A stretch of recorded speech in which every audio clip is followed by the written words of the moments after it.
भगवान की ऐसी करुणामयी रूप को सुन करके, उनके स्वभाव को सुन करके सुखदेव जी का मन खींच गया। कैसे? जैसे चुंबक लोहे को खींच लेता है।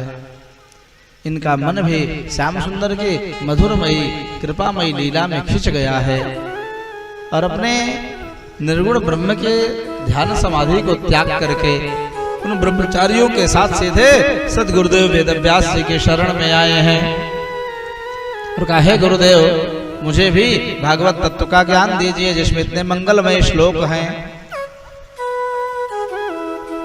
व्यास जी ने विचार किया, यदि मैं सुखदेव को तुरंत भागवत का ज्ञान दे दूं तो ये जो हमारे शिष्य परिकर हैं, इतने वर्षों से मेरी सेवा कर रहे हैं, इनके मन में दुख हो जाएगा, क्षोभ हो जाएगा। मैं इनकी सेवा करता हूं, मुझे अभी तक भागवत का ज्ञान नहीं दिया और ये पुत्र है, एक बार कहने पर ज्ञान दे दिया। इस विषम स्थिति को देख करके व्यास जी के मन में एक उपाय सूझा। हे सुखदेव, भागवत का ज्ञान तो उसी को मिलेगा जिसने काम क्रोध को जीता है, मन पर विजय प्राप्त की है। और इसके लिए यदि मैं तुम्हारी परीक्षा लूं, तुम्हें पास कर दूं, तो भी इन लोगों को बोध नहीं होगा, शांति नहीं। बेटा था इसलिए पास कर दिया। इसके लिए तुम्हें मिथिलांचल में जनकपुरी में बहुलास्व नाम के राजा जनकराज पाठ कर रहे हैं द्वापर युग के अंतकाल में, उनके पास जा करके अपनी परीक्षा दे करके आना पड़ेगा। पिताजी की आज्ञा को शिरोधार करके सुखदेव जी दिव्य योग में स्थित होकर के मिथिलांचल पहुंचते हैं, तिरहुत गए हैं और वहां पर जनक जी के दरबार में ये पहुंचे हैं। जनक जी से मिलने के लिए इन्होंने निवेदन किया। द्वारपालों ने जनक जी को कहा, व्यास जी के पुत्र सुखदेव आए हैं, मिलना चाहते हैं आपसे, क्रोध की परीक्षा लेनी है। व्यास जी ने ध्यान योग से पहले ही जनक को कह दिया, मेरा पुत्र है इसलिए तनिक भी दया मत करना, कठोरता से परीक्षा लेना। जनक जी ने कह दिया बहुलास्व राजा ने, सुखदेव से कह दो वहीं खड़ा रहे, जब हमें समय होगा हम बुला लेंगे, अभी हम राजपाट के काम में लगे हैं। तब तपाती धूप में नंगे पांव खड़े हैं सुखदेव जी, ऊपर से बड़ी भयंकर धूप पड़ रही है, लेकिन तनिक भी मन कुम्हलाया नहीं, क्रोध नहीं आया, उत्तेजना नहीं आई, मन में तनिक भी क्षोभ नहीं हुआ। इतना ही नहीं, सत्संग में तो संतों ने ऐसा भी कहा, प्रमाण तो नहीं मिला कितने दिन खड़े रहे दरबार में द्वार पर, लेकिन काफी समय बीता, कई दिन बीत गए, राजकाज में उलझ गए, राजा भूल गए। 3-4 दिन का समय बीता, राजा को एकाग्र ध्यान आयो है। सुखदेव जी मिलने के लिए आए थे, द्वार पर मैंने खड़ा करवाया है। महामंत्री से कहा, जाओ देखो सुखदेव की क्या स्थिति है। जाकर के जब देखा है, मंत्री ने आकर के बताया, है महाराज, सुखदेव जैसे आए थे वैसे आज भी खड़े हैं, मन में तनिक भी क्रोध नहीं है, तनिक भी निस्तेज नहीं है। अपमान होने के बाद भी अभी भी सुखदेव तटस्थ हैं, वैसे ही स्थित हैं, खड़े हुए हैं, प्रतीक्षा कर रहे हैं आपके वचन की, मिलने की। हृदय से गदगद हो गए जनक जी महाराज, ऐसा क्रोध जेता तो मैंने आज तक कभी नहीं देखा। विचार करिए शुक्ला जी, आप किसी रिश्तेदार के दरबार में द्वार पर जाओ और वह व्यक्ति घर में अंदर हो और आप दरवाजा खटखटाओ, आवाज दो और अंदर से वो बोले, बच्चे से भेज करके कह दे, जाकर कह दो कि अभी वहीं पर खड़े रहें, अभी हमको समय नहीं, बाद में मिल लेंगे। इतना भयंकर अपमान होगा मन में, इतना दुख होगा मन में, पीड़ा होगी कि अरे ये व्यक्ति क्या समझता है अपने आप को, स्वयं अंदर बैठा है, उसको काम इतना ज्यादा होगा, मेरा कोई अस्तित्व नहीं है। तुरंत उसी क्षण उसकी डेहली में लात मार के हम लोग लौट आएंगे और यदि कभी मिलेगा तो उसकी खरी खोटी से ठीक कर दिया जाएगा। लेकिन धन्य शुकाचार्य जी महाराज के मन में तनिक भी क्रोध नहीं आया।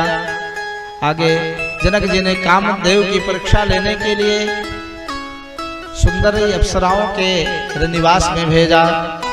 सुंदर सुंदर तेल उबटन आदि लगा करके सुखदेव जी का स्नान करवा रही हैं सुंदरियां, लेकिन तनिक भी सुखदेव जी के मन में कामोत्तेजना का संचार नहीं हुआ है। यहाँ तक कि एक वर्णन आता है किसी प्रसंग में स्नान आदि करा करके एक हिडोले में सुखदेव जी को बैठा दिया और बगल में राजा जनक की रानी भी बैठ गई सुखदेव जी के उसी हिडोले में। उसी दिन नारद जी भी आए हुए थे। नारद जी भी ये देखने आए थे, देखूं सुखदेव किस प्रकार से काम और क्रोध पर विजय प्राप्त करते हैं। उस हिडोले में नारद जी भी बैठे थे, सुखदेव जी बैठे थे, दो पहले से बैठे थे। राजा जनक की पत्नी दोनों महात्माओं के बीच में बैठ गई। जब बीच में जाकर के बैठ गई तो नारद जी से पकाने लगे, अरे अरे मैं तो आबाल ब्रह्मचारी हूँ, मैं सन्यासी महात्मा योगी हूँ, ये स्त्री मुझको छू लेगी, संसार में लोग मेरी निंदा करेंगे। दुबक करके खसक करके किनारे हो गए। सुखदेव जी के मन में तनिक भी कोई विचार ही नहीं है, वे वैसे के वैसे बैठे हुए हैं और उस दिव्य ब्रह्म तत्व का चिंतन कर रहे हैं। कौन बैठा है, कौन स्पर्श कर रहा है, कोई भान ही उनको नहीं हो रहा है। ऐसे दिव्य स्थिति को प्राप्त है सुखदेव जी। और जब कामदेव की परीक्षा ले लिया जनक जी ने, भरी सभा में सुखदेव जी का आगमन हुआ है। हाथ जोड़ करके शुक्राचार्य जी ने कहा, हे महात्मन, हे राजर्षि जनक जी, आप मेरी परीक्षा लीजिए, मैं पिताजी की आज्ञा से आया हूं।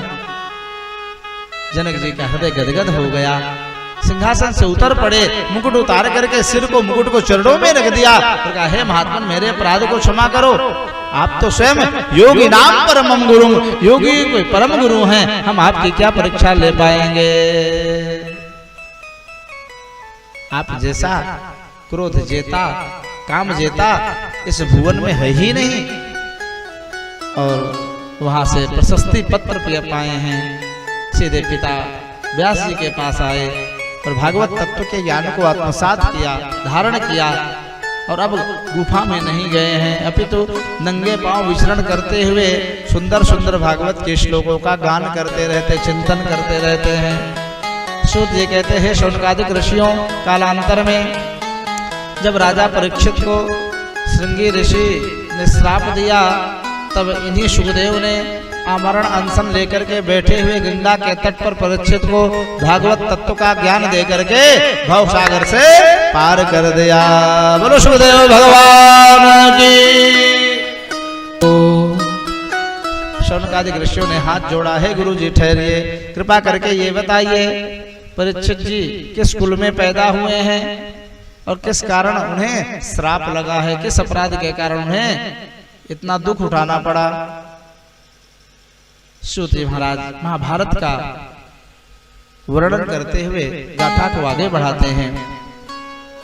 यदा मृधे कौरव सृंजयानां वीर स्वथो वीरगतिं गतेषु मृगोदरावेद्ध गदाभिवरस भगनोरुदण्डे धृतराष्ट्रपुत्रे